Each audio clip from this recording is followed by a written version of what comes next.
Why do I go to him from now on? What did he do for me? He told me I could make $1,000 if I get it to Japan, rehab it, get it there. It's the same way I buy houses. Sir, I think your house is worth $240 if you do these things.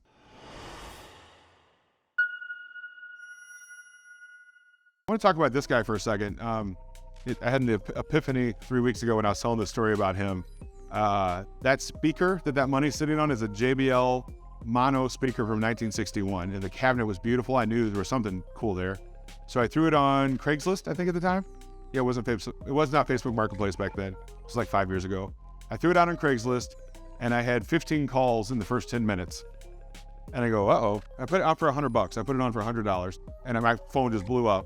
And like the fourth or fifth guy, it was this guy. I said, "Hey man, what's going on here? I've got my phone just keeps ringing. I keep looking down. I'm on the phone. It just keeps ringing." He goes, "Oh yeah, you're selling it way too cheap." He goes, "I could sell that thing for $1,000 all day in Japan, but I have to get it to Japan and I have to re-cone it or whatever they do to it, resurface it." He's my go-to. In fact, he's in my phone as speaker buyer in my phone. And so why do I go to him from now on? What did he do for me?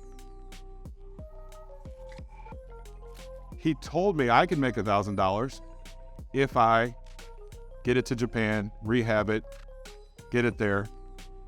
It's the same way I buy houses. Sir, I think your house is worth $240 if you do these things. Now, do you think I'm going to pay more for refelting or reconing the speaker or him? I'm going to pay way more because I have no idea what I'm even doing. Do you think he can do it for less? You know he can. Do you think he knows exactly who he's going to sell it to in Japan? Do you see the similarities of what I'm talking about here? He was honest with me. That's $400, by the way. He paid me $400 for that speaker I was asking $100 for, because we thought that was the fair price. But he told me it was worth $1,000. Do I think I got gypped? Right, guys? So you asked me, what do you do with the house afterwards, right? Or do I tell him I'm a wholesaler? No, I don't. No, he's going to rehab it. He's going to sell it. He's going to make money, and that's his business. And he was honest with me, and he's my go-to stereo guy for any. I've sold him a bunch of equipment.